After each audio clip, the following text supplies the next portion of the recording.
ராஜாக்களின் இரண்டாம் புஸ்தகம் 14ஆம் அதிகாரம். இஸ்ரவேலின் ராஜாவாகிய யோவாகாசின் குமாரன் யோவாசுடைய இரண்டாம் வருஷத்திலே யூதாவின் ராஜாவாகிய யோவாசின் குமாரன் அமத்சியா ராஜாவானான். அவன் ராஜாவாகிறபோது 25 வயதாயிருந்து எருசலேமிலே 29 வருஷம் ராஜ்யபாரம் பண்ணினான். எருசலேம் நகரத்தாலான அவன் தாயின் பேர் யோவதானாள். அவன் கர்த்தரின் பார்வைக்கு செம்மையானதை செய்தான். ஆனாலும் தன் தகப்பனாகிய தாவீதைப் போல் அல்ல. தன் தகப்பனாகிய யோவாஸ் செய்தபடியெல்லாம் செய்தான். மேடைகள் மாத்திரம் அகற்றப்படவில்லை. ஜனங்கள் இன்னும் மேடைகளின் மேல் பலியிட்டு தூபங்காட்டி வந்தார்கள். ராஜ்யபாரம் அவன் கையிலே ஸ்திரப்பட்ட போது அவனுடைய தகப்பனாகிய ராஜாவை கொன்று போட்ட தன் ஊழியக்காரரை கொன்று போட்டான். ஆனாலும் பிள்ளைகளின் நிமித்தம் பிதாக்கள் கொலை செய்யப்படாமலும் பிதாக்களின் நிமித்தம் பிள்ளைகள் கொலை செய்யப்படாமலும் அவனவன் செய்த பாவத்தின் நிமித்தம் அவனவன் கொலை செய்யப்பட வேண்டும் என்று மோசேயின் நியாயப்பிரமாண புஸ்தகத்தில் எழுதியிருக்கிறபடி கர்த்தர் கட்டளையிட்ட பிரகாரம் கொலை செய்தவர்களின் பிள்ளைகளை அவன் கொல்லாதிருந்தான். அவன் உப்பு பள்ளத்தாக்கிலே ஏதோமியரில் 10,000 பேரை மடங்கடித்து யுத்தஞ்செய்து சேலாவை பிடித்து அதற்கு இந்நாள் வரைக்கும் இருக்கிற யொக்தியேல் என்னும் பேரை தரித்தான். அப்பொழுது அமத்சியா யெகூவின் குமாரனாகிய யோவாகாசின் குமாரன் யோவாஸ் என்னும் இஸ்ரவேலின் ராஜாவிடத்தில் ஸ்தானாபதிகளை அனுப்பி நம்முடைய சாமர்த்தியத்தை பார்ப்போம் வா என்று சொல்லச் சொன்னான். அதற்கு இஸ்ரவேலின் ராஜாவாகிய யோவாஸ் யூதாவின் ராஜாவாகிய அமத்சியாவுக்கு ஆள் அனுப்பி லீபனோனிலுள்ள முட்செடியானது லீபனோனிலுள்ள கேதுரு மரத்தை நோக்கி நீ உன் மகளை என் மகனுக்கு மனைவியாக விவாகம் செய்து கொடு என்று சொல்லச் சொல்லிற்று. ஆனாலும் லீபனோனிலுள்ள ஒரு காட்டு மிருகம் அந்த வழி போகையில் ஓடி அந்த முட்செடியை மிதித்து போட்டது. நீ ஏதோமியரை முறிய அடித்ததினால் உன் இருதயம் உன்னை கர்வம் கொள்ள பண்ணினது. நீ பெருமை பாராட்டி கொண்டு உன் வீட்டிலே இரு. நீயும் உன்னோடே கூட யூதாவும் விழும்படிக்கு பொல்லாப்பை தேடிக் கொள்வானேன் என்று சொல்லச் சொன்னான். ஆனாலும் அமத்சியா செவி கொடாதே போனான். ஆகையால் இஸ்ரவேலின் ராஜாவாகிய யோவாஸ் வந்தான். யூதாவிலுள்ள பெத்ஷிமேசிலே அவனும் யூதாவின் ராஜா அமத்சியாவும் தங்கள் சாமர்த்தியத்தை பார்க்கிற போது யூதா ஜனங்கள் இஸ்ரவேலருக்கு முன்பாக முறிந்து அவரவர் தங்கள் கூடாரங்களுக்கு ஓடி போனார்கள். அகசியாவின் குமாரனாகிய யோவாசின் குமாரன் அமத்சியா என்னும் யூதாவின் ராஜாவையோ இஸ்ரவேலின் ராஜாவாகிய யோவாஸ் பெத்ஷிமேசிலே பிடித்து எருசலேமுக்கு வந்து எருசலேமின் அலங்கத்திலே எப்பிராயிம் வாசல் தொடங்கி மூலை வாசல் மட்டும் 400 முழ நீளம் இடித்து போட்டு கர்த்தருடைய ஆலயத்திலும் ராஜாவுடைய அரமனை பொக்கிஷங்களிலும் அகப்பட்ட பொன் வெள்ளி யாவையும் சகல பனிமுட்டுகளையும் கிரியிருப்பவர்களையும் பிடித்து கொண்டு சமாரியாவுக்கு திரும்பி போனான். யோவாஸ் செய்த மற்ற வர்த்தமானங்களும் அவனுடைய வல்லமையும் அவன் யூதாவின் ராஜாவாகிய அமத்சியாவோடு யுத்தம் பண்ணின விதமும் இஸ்ரவேல் ராஜாக்களின் நாளாகம புஸ்தகத்தில் அல்லவோ எழுதியிருக்கிறது. யோவாஸ் தன் பிதாக்களோடே நித்திரையடைந்த பின் சமாரியாவில் இஸ்ரவேலின் ராஜாக்கள் அண்டையிலே அடக்கம் பண்ணப்பட்டான். அவன் குமாரனாகிய யெரொபெயாம் அவன் ஸ்தானத்தில் ராஜாவானான். இஸ்ரவேலின் ராஜாவாகிய யோவாகாசின் குமாரன் யோவாஸ் மரணமடைந்த பின் யூதாவின் ராஜாவாகிய யோவாசின் குமாரன் அமத்சியா 15 வருஷம் உயிரோடு இருந்தான். அமத்சியாவின் மற்ற வர்த்தமானங்கள் யூதாவுடைய ராஜாக்களின் நாளாகம புஸ்தகத்தில் அல்லவோ எழுதியிருக்கிறது. எருசலேமிலே அவனுக்கு விரோதமாக கட்டுப்பாடு பண்ணினார்கள். அப்பொழுது லாகீசுக்கு ஓடி போனான். ஆனாலும் அவர்கள் அவன் பிறகே லாகீசுக்கு மனுஷரை அனுப்பி அங்கே அவனை கொன்று போட்டு குதிரைகள் மேல் அவனை எடுத்து கொண்டு வந்தார்கள். அவன் எருசலேமில் இருக்கிற தாவீதின் நகரத்திலே தன் பிதாக்கள் அண்டையிலே அடக்கம் பண்ணப்பட்டான். யூதா ஜனங்கள் யாவரும் 16 வயதுள்ள அசரியாவை அழைத்து வந்து அவனை அவன் தகப்பனாகிய அமத்சியாவின் ஸ்தானத்தில் ராஜாவாக்கினார்கள். ராஜா தன் பிதாக்களோடே நித்திரையடைந்த பின்பு இவன் ஏலாதை கட்டி அதை திரும்ப யூதாவின் வசமாக்கி கொண்டான். யூதாவின் ராஜாவாகிய யோவாசின் குமாரன் அமத்சியாவின் 15ஆம் வருஷத்தில் இஸ்ரவேலின் ராஜாவாகிய யோவாசின் குமாரன் யெரொபெயாம் ராஜாவாகி சமாரியாவில் 41 வருஷம் அரசாண்டு கர்த்தரின் பார்வைக்கு பொல்லாப்பானதை செய்தான். இஸ்ரவேலை பாவம் செய்ய பண்ணின நேபாத்தின் குமாரனாகிய யெரொபெயாமின் பாவங்கள் ஒன்றையும் அவன் விட்டு விலகவில்லை. காத்தேப்பேர் ஊரானாகிய அமித்தாய் என்னும் தீர்க்கதரிசியின் குமாரன் யோனா என்னும் தம்முடைய ஊழியக்காரனை கொண்டு இஸ்ரவேலின் தேவனாகிய கர்த்தர் சொல்லியிருந்த வார்த்தையின்படியே அவன் ஆமாத்தின் எல்லை முதற்கொண்டு சமபூமியின் கடல் மட்டுமுள்ள இஸ்ரவேலின் எல்லைகளை திரும்பச் சேர்த்து கொண்டான். இஸ்ரவேலின் உபத்திரவம் மிகவும் கொடிது என்றும் அடைப்பட்டவனும் இல்லை, விடுபட்டவனும் இல்லை, இஸ்ரவேலுக்கு ஒத்தாசை செய்கிறவனும் இல்லை என்றும் கர்த்தர் பார்த்தார். இஸ்ரவேலின் பேரை வானத்தின் கீழிருந்து குலைத்து போடுவேன் என்று கர்த்தர் சொல்லாமல் யோவாசின் குமாரனாகிய யெரொபெயாமின் கையால் அவர்களை இரட்சித்தார். யெரொபெயாமின் மற்ற வர்த்தமானங்களும் அவன் செய்தவை யாவும், அவன் யுத்தம் பண்ணி யூதாவுக்கு இருந்த தமஸ்குவையும் ஆமாத்தையும் இஸ்ரவேலுக்காக திரும்ப சேர்த்து கொண்ட அவனுடைய வல்லமையும் இஸ்ரவேல் ராஜாக்களின் நாளாகம புஸ்தகத்தில் அல்லவோ எழுதியிருக்கிறது. யெரொபெயாம் இஸ்ரவேலின் ராஜாக்களாகிய தன் பிதாக்களோடே நித்திரையடைந்த பின் அவன் குமாரனாகிய சகரியா அவன் ஸ்தானத்தில் ராஜாவானான். ராஜாக்களின் 2ஆம் புஸ்தகம் 15ஆம் அதிகாரம். இஸ்ரவேலின் ராஜாவாகிய யெரொபெயாமின் 27ஆம் வருஷத்தில் யூதாவின் ராஜாவாகிய அமத்சியாவின் குமாரன் அசரியா ராஜாவானான். அவன் ராஜாவாகிற போது 16 வயதாயிருந்து 52 வருஷம் எருசலேமிலே அரசாண்டான். எருசலேம் நகரத்தாலான அவன் தாயின் பேர் எக்கோலியாள். அவன் தன் தகப்பனாகிய அமத்சியா செய்தபடியெல்லாம் கர்த்தரின் பார்வைக்கு செம்மையானதை செய்தான். மேடைகள் மாத்திரம் அகற்றப்படவில்லை. ஜனங்கள் இன்னும் மேடைகள் மேல் பலியிட்டு தூபங்காட்டி வந்தார்கள். கர்த்தர் இந்த ராஜாவை வாதித்ததினால் அவன் தன் மரண நாள் மட்டும் குஷ்டரோகியாயிருந்து தனித்து ஒரு வீட்டிலே வாசம் பண்ணினான். ராஜாவின் குமாரனாகிய யோதாம் அரமனை விசாரிப்புக்காரனாயிருந்து தேசத்தின் ஜனங்களை நியாயம் விசாரித்தான். அசரியாவின் மற்ற வர்த்தமானங்களும் அவன் செய்தவை யாவும் யூதாவுடைய ராஜாக்களின் நாளாகம புஸ்தகத்தில் அல்லவோ எழுதியிருக்கிறது. அசரியா தன் பிதாக்களோடே நித்திரையடைந்த பின் அவனை தாவீதின் நகரத்திலே அவன் பிதாக்கள் அண்டையிலே அடக்கம் பண்ணினார்கள். அவன் குமாரனாகிய யோதாம் அவன் ஸ்தானத்தில் ராஜாவானான். யூதாவின் ராஜாவாகிய அசரியாவின் 38ஆம் வருஷத்திலே யெரொபெயாமின் குமாரனாகிய சகரியா இஸ்ரவேலின் மேல் சமாரியாவிலே 6 மாதம் ராஜ்யபாரம் பண்ணி தன் பிதாக்கள் செய்தது போல கர்த்தரின் பார்வைக்கு பொல்லாப்பானதை செய்தான். இஸ்ரவேலை பாவம் செய்ய பண்ணின நேபாத்தின் குமாரனாகிய யெரொபெயாமின் பாவங்களை அவன் விட்டு விலகவில்லை. யாபேசின் குமாரனாகிய சல்லூம் அவனுக்கு விரோதமாக கட்டுப்பாடு பண்ணி ஜனத்தின் முன்பாக அவனை வெட்டி கொன்று போட்டு அவன் ஸ்தானத்தில் ராஜாவானான். சகரியாவின் மற்ற வர்த்தமானங்கள் இஸ்ரவேல் ராஜாக்களின் நாளாகம புஸ்தகத்தில் அல்லவோ எழுதியிருக்கிறது. உன் குமாரர் 4ஆம் தலைமுறை மட்டும் இஸ்ரவேலுடைய சிங்காசனத்தின் மேல் வீற்றிருப்பார்கள் என்று கர்த்தர் யெகூவோடே சொன்ன வார்த்தை இதுதான். அப்படியே ஆயிற்று. யூதாவின் ராஜாவாகிய உசியாவின் 39ஆம் வருஷத்தில் யாபேசின் குமாரனாகிய சல்லூம் ராஜாவாகி சமாரியாவில் 1 மாதம் அரசாண்டான்.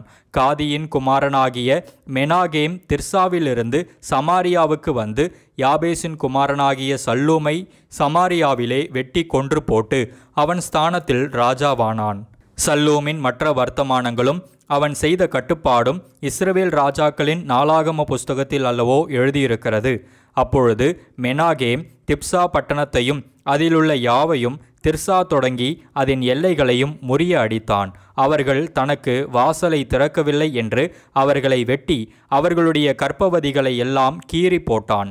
யூதாவின் ராஜாவாகிய அசரியாவின் 39ஆம் வருஷத்தில் காதியின் குமாரனாகிய மெனாகேம் இஸ்ரவேல் மேல் ராஜாவாகி சமாரியாவிலே 10 வருஷம் ராஜ்யபாரம் பண்ணி அவன் தன் நாட்களிலெல்லாம் கர்த்தரின் பார்வைக்கு பொல்லாப்பானதை செய்தான்.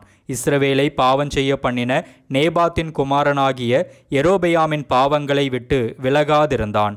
அசீரியாவின் ராஜாவாகிய பூல் தேசத்திற்கு விரோதமாய் வந்தான். அப்பொழுது மெனாகேம் பூலின் உதவியினால் ராஜ்யபாரத்தை தன் கையில் பலப்படுத்தும் பொருட்டு அவனுக்கு 1000 தாலந்து வெள்ளி கொடுத்தான்.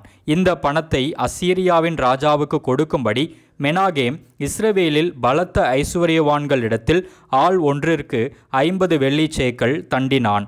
அப்படியே அசீரியாவின் ராஜா தேசத்திலே நிற்காமல் திரும்பி போனான். மெனாகேமின் மற்ற வர்த்தமானங்களும் அவன் செய்தவை யாவும் இஸ்ரவேல் ராஜாக்களின் நாளாகம புஸ்தகத்தில் அல்லவோ எழுதியிருக்கிறது.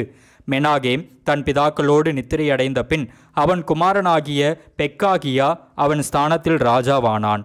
யூதாவின் ராஜாவாகிய அசரியாவின் 50ஆம் வருஷத்தில் மெனாகேமின் குமாரனாகிய பெக்காகியா இஸ்ரவேலின் மேல் ராஜாவாகி சமாரியாவிலே 2 வருஷம் ராஜ்யபாரம் பண்ணி கர்த்தரின் பார்வைக்கு பொல்லாப்பானதை செய்தான். அவன் இஸ்ரவேலை பாவம் செய்ய பண்ணின நேபாத்தின் குமாரனாகிய யெரொபெயாமின் பாவங்களை விட்டு விலகவில்லை. ஆனாலும் ரெமலியாவின் குமாரனாகிய பெக்கா என்னும் அவனுடைய சேர்வைக்காரன் அவனுக்கு விரோதமாய் கட்டுப்பாடு பண்ணி கீலேயாத் புத்திரரில் 50 பேரை கூட்டிக் கொண்டு அவனையும் அர்கோபையும் ஆரியேயையும் ராஜாவின் வீடாகிய அரமனையிலே சமாரியாவில் வெட்டி கொன்று போட்டு அவன் ஸ்தானத்தில் ராஜாவானான். பெக்காகியாவின் மற்ற வர்த்தமானங்களும் அவன் செய்தவை யாவும் இஸ்ரவேல் ராஜாக்களின் நாளாகம புஸ்தகத்தில் அல்லவோ எழுதியிருக்கிறது.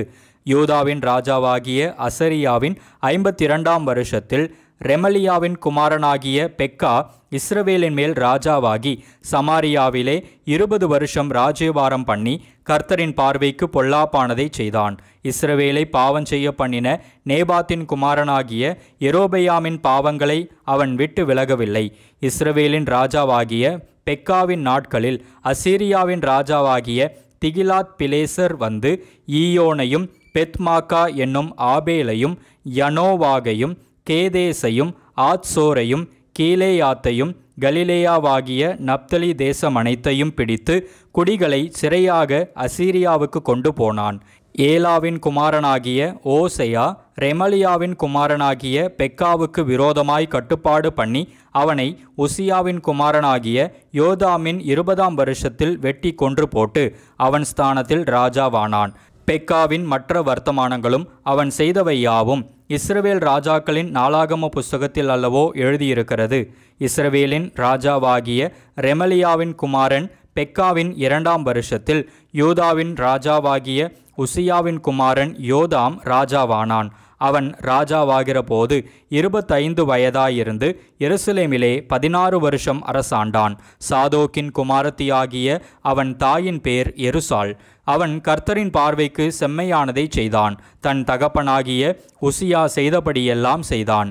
மேடைகள் மாத்திரம் அகற்றப்படவில்லை. ஜனங்கள் இன்னும் மேடைகளின் மேல் பலியிட்டு தூபங்காட்டி வந்தார்கள். இவன் கர்த்தருடைய ஆலயத்தின் உயர்ந்த வாசலை கட்டினான். யோதாமின் மற்ற வர்த்தமானங்களும் அவன் செய்தவை யாவும் யூதாவுடைய ராஜாக்களின் நாளாகம புஸ்தகத்தில் அல்லவோ எழுதியிருக்கிறது. அந்நாட்களிலே கர்த்தர் சீரியாவின் ராஜாவாகிய ரேத்சீனையும் ரெமலியாவின் குமாரனாகிய பெக்காவையும் யூதாவுக்கு விரோதமாக அனுப்பத் தொடங்கினார். யோதாம் தன் பிதாக்களோடு நித்திரையடைந்த பின் தன் தகப்பனாகிய தாவீதின் பட்டணத்திலே தன் பிதாக்கள் அண்டையில் அடக்கம் பண்ணப்பட்டான். அவன் குமாரனாகிய ஆகாஸ் அவன் ஸ்தானத்தில் ராஜாவானான். ராஜாக்களின் 2ஆம் புஸ்தகம் 16ஆம் அதிகாரம். ரெமலியாவின் குமாரனாகிய பெக்காவின் 17ஆம் வருஷத்தில் யூதாவின் ராஜாவாகிய யோதாமின் குமாரன் ஆகாஸ் ராஜாவானான். ஆகாஸ் ராஜாவாகிற போது 20 வயதாயிருந்து எருசலேமிலே 16 வருஷம் அரசாண்டான். அவன் தன் தகப்பனாகிய தாவீதை போல் தன் தேவனாகிய கர்த்தரின் பார்வைக்கு செம்மையானதை செய்யாமல் இஸ்ரவேல் ராஜாக்களின் வழியிலே நடந்து கர்த்தர் இஸ்ரவேல் புத்திரருக்கு முன்பாக துரத்தின ஜாதிகளுடைய அருவருப்புகளின்படியே தன் குமாரனை முதலாய் தீக்கடக்க பண்ணினான். மேடைகளிலும் மலைகளின் மேலும் பச்சையான சகல மரத்தின் கீழும் பலியிட்டு தூபங்காட்டி வந்தான். அப்பொழுது சீரியாவின் ராஜாவாகிய ரேத்சீனும் இஸ்ரவேலின் ராஜாவாகிய ரெமலியாவின் குமாரன் பெக்காவும் எருசலேமின் மேல் யுத்தம் பண்ண வந்து ஆகாஸை முற்றுகை போட்டார்கள். ஆனாலும் ஜெயிக்க மாட்டாதே போனார்கள். அக்காலத்திலே சீரியாவின் ராஜாவாகிய ரேத்சீன் ஏலாத்தை திரும்ப சீரியாவோடே சேர்த்து கொண்டு யூதரை ஏலாத்திலிருந்து துரத்தினான். சீரியர் ஏலாத்திற்கு வந்து இந்நாள் வரைக்கும் அவ்விடத்திலே குடியாயிருக்கிறார்கள். ஆகாஸ் அசீரியாவின் ராஜாவாகிய திகிலாத் பிலேசரிடத்திற்கு ஸ்தானாபதிகளை அனுப்பி, நான் உம்முடைய அடியானும் உம்முடைய குமாரனுமாயிருக்கிறேன். நீர் வந்து எனக்கு விரோதமாய் எழும்பின சீரியா ராஜாவின் கைக்கும் இஸ்ரவேல் ராஜாவின் கைக்கும் என்னை நீங்களாக்கி விடும் என்று சொல்லச் சொல்லி, கர்த்தருடைய ஆலயத்திலும் ராஜாவின் அரமனை பொக்கிஷங்களிலும் அகப்பட்ட வெள்ளியையும் பொன்னையும் எடுத்து அசீரியாவின் ராஜாவுக்கு காணிக்கையாக அனுப்பினான். அசீரியா ராஜா அவனுக்கு செவி கொடுத்து தமஸ்குவுக்கு போய் அதை பிடித்து அதன் குடிகளை கீர் பட்டணத்திற்கு சிறைப்பிடித்து கொண்டு போய் ரேத்சீனை கொன்று போட்டான். அப்பொழுது ராஜாவாகிய ஆகாஸ் தமஸ்குவிலுள்ள அசீரியாவின் ராஜாவாகிய திகிலாத் பிலேசருக்கு எதிர்கொண்டு போய் தமஸ்குவிலுள்ள பலிபீடத்தை கண்டான். ராஜாவாகிய ஆகாஸ் அந்த பலிபீடத்தின் சாயலையும் அதனுடைய சகல வேலைப்பாடாகிய அதன் மாதிரியையும் ஆசாரியனாகிய உரியாவுக்கு அனுப்பினான். ராஜாவாகிய ஆகாஸ் தமஸ்குவிலிருந்து வருகிறதற்குள் ஆசாரியனாகிய உரியா அப்படி கொத்த பலிபீடத்தை கட்டி, ராஜாவாகிய ஆகாஸ் தமஸ்குவிலிருந்து அனுப்பின கட்டளையின்படியெல்லாம் செய்தான். ராஜா தமஸ்குவிலிருந்து வந்தபோது அவன் அந்த பலிபீடத்தை பார்த்து அந்த பலிபீடத் தண்டையில் சேர்ந்து அதன் மேல் பலியிட்டு தன் சர்வாங்க தகன பலியையும் தன் போஜன பலியையும் தகனித்து தன் பான பலியை வார்த்து தன் சமாதான பலிகளின் இரத்தத்தை அந்த பலிபீடத்தின் மேல் தெளித்தான். கர்த்தரின் சந்நிதியில் இருந்த வெண்கல பலிபீடத்தை அவன் தன் பலிபீடத்திற்கும் கர்த்தரின் ஆலயத்திற்கும் நடுவே ஆலயத்தின் முகப்பிலிருந்து எடுத்து அதை தன் பலிபீடத்திற்கு வடபுறமாய் வைத்தான். ராஜாவாகிய ஆகாஸ் ஆசாரியனாகிய உரியாவை நோக்கி, இந்த பெரிய பலிபீடத்தின் மேல் நீ காலை சர்வாங்க தகன பலியையும் மாலை போஜன பலியையும் ராஜாவின் சர்வாங்க தகன பலியையும் அவருடைய போஜன பலியையும் தேசத்தினுடைய சகல ஜனத்தின் சர்வாங்க தகன பலியையும் அவர்கள் போஜன பலியையும் அவர்கள் பான பலிகளையும் செலுத்தி அதன்மேல் சர்வாங்க தகனங்களின் சகல இரத்தத்தையும் பலிகளின் சகல இரத்தத்தையும் தெளிப்பாயாக. அந்த வெண்கல பலிபீடமோ நான் சன்னதம் கேட்கிறதற்கு உதவும் என்றான். ராஜாவாகிய ஆகாஸ் கட்டளையிட்டபடியெல்லாம் ஆசாரியனாகிய உரியா செய்தான். பின்னும் ராஜாவாகிய ஆகாஸ் ஆதாரங்களின் சவுக்கைகளை அறுத்துவிட்டு அவைகளின் மேலிருந்த கொப்பரைகளை எடுத்து கடல் தொட்டியை கீழே நிற்கிற வெண்கல ரிஷபங்களின் மேலிருந்து இறக்கி அதை கற்களின் தளவரிசையிலே வைத்து ஆலயத்தின் அருகே கட்டியிருந்த ஓய்வு நாளின் மண்டபத்தையும் ராஜா பிரவேசிக்கும் மண்டபத்தையும் அசீரியருடைய ராஜாவின் நிமித்தம் கர்த்தருடைய ஆலயத்திலிருந்து அப்புறப்படுத்தினான். ஆகாஸ் செய்த மற்ற வர்த்தமானங்கள் யூதாவுடைய ராஜாக்களின் நாளாகம புஸ்தகத்தில் அல்லவோ எழுதியிருக்கிறது. ஆகாஸ் தன் பிதாக்களோடே நித்திரையடைந்த பின் அவன் தாவீதின் நகரத்தில் தன் பிதாக்கள் அண்டையிலே அடக்கம் பண்ணப்பட்டான். அவன் குமாரனாகிய எசேக்கியா அவன் ஸ்தானத்தில் ராஜாவானான்.